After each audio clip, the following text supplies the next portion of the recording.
हरे कृष्णा दर्शकों, मेरे इस वीडियो में आप सबका हार्दिक स्वागत है। आज हम बात करने वाले हैं सत्संग के विषय में। हमें सत्संग की आवश्यकता क्यों होती है और सत्संग का हमारे जीवन में क्या लाभ हम प्राप्त करते हैं।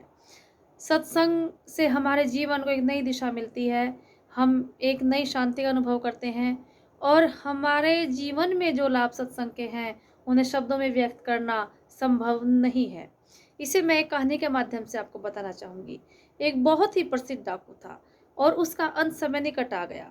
उसने अपने पुत्र से कहा कि बेटा, मैं तुम्हें कुछ बातें बताता हूँ, इन्हें तुम हमेशा स्मरण रखना और अपने जीवन में इनको कामयाब करना।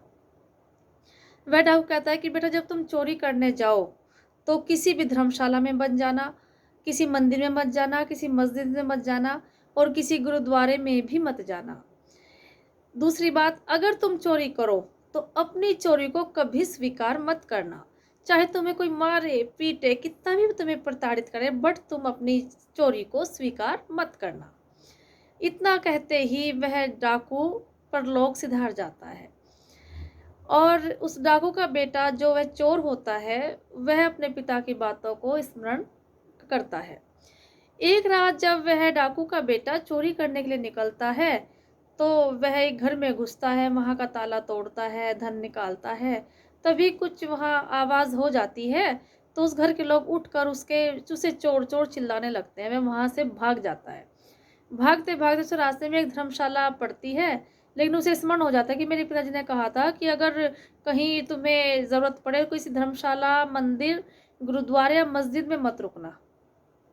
लेकिन मजबूरी थी उसकी, क्योंकि उसके उसके पीछे लोग पड़े हुए थे, तो इसलिए वह मजबूरीवश उसी धर्मशाला में घुस जाता है।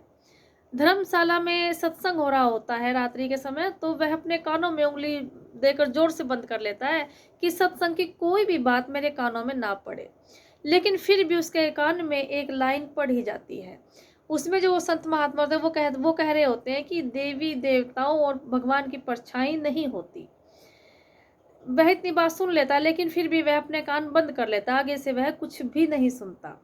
इतने में ही वहाँ सिपाही आ जाते हैं और उस चोर को पकड़ लेते हैं कि चोर कहाँ है, कि चोर तो इस धर्मशाला में छुपा था। इतना कहकर वो लोग उस चोर को पकड़ कर राजा के पास ले जाते हैं। राजा उससे कहते हैं कि बताओ, क्या तुमने चोरी की है? वह कहता नहीं, मैंने चोरी नहीं की।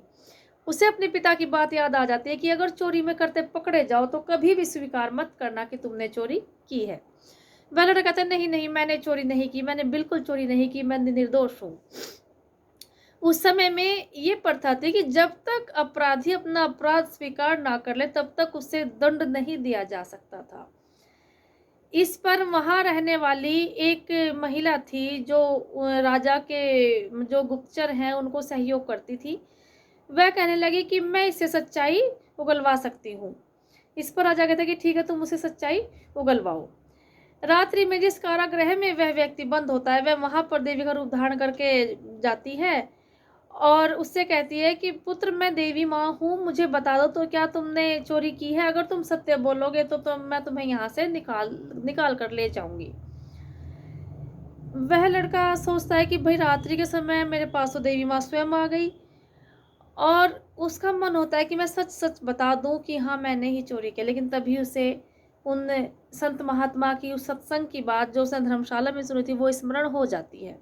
उन्होंने कहा था कि देवी देवताओं की परछाई नहीं होती, जबकि उस देवी की परछाई उसे पीछे दिख रही होती है। इस पर वह समझ जाता है कि यह कोई बहरूपिया है, यह देवी माता नहीं है। और वह कहता है कि नहीं नहीं माता जी, मैंने कोई चोरी नहीं की, मैं निर्दोष हूँ।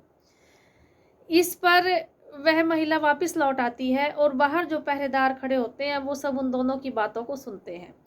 राजा को विश्वास हो जाता है कि यह लड़का सच बोल रहा है और इसने चोरी नहीं की और वह उसे दोष मुक्त कर देते हैं। साथ में जो उसे पनिशमेंट दी गई थी उसके लिए उसको वो काफ़ी कुछ इनाम में भी देते हैं। कहते हैं कि जाओ, हमने तुम्हारे साथ गलत किया, तुम निर्दोष हो, तुम अपना जीवन यापन अच्छे से करो। कहने का तात्पर्य ये है कि अगर उस व्यक्ति ने पूरा सत्संग सुना होता तो जीवन में कितना सुधार होता, और केवल एक लाइन सत्संग की सुनने से और मानने से वह इतने बड़े अपराध करने के बावजूद भी उस अपराध का दोषी न बना और उसकी मुसीबत टल गई। इस पर वह लड़का विचार करता है कि सिर्फ एक दिन, एक पल, एक घड़ी के सत्संग ने मुझे इतनी बड़ी मुसीबत से बचा लिया। अगर मैं पूरा जीवन सत्संग करूं, सत्संग सुनूं, तो मैं कितनी सारी मुसीबतों से बच सकता हूं। और उससे उसके अंतर्मन ने ये प्रेरणा दी कि आज से मैं सब चोरी वगैरह बंद कर दूंगा और मैं एक अच्छा नागरिक बन के जीवन यापन करूंगा। भगवान की शरण में, भगवान के भक्तों की शरण में, संतों के सत्संग में मैं ये जीवन यापन करूंगा। ऐसा कहकर वह नित्य प्रति सत्संग को सुनने लगता है और अपने जीवन के मूल्य को समझ अपने जीवन को सुंदर बना लेता है।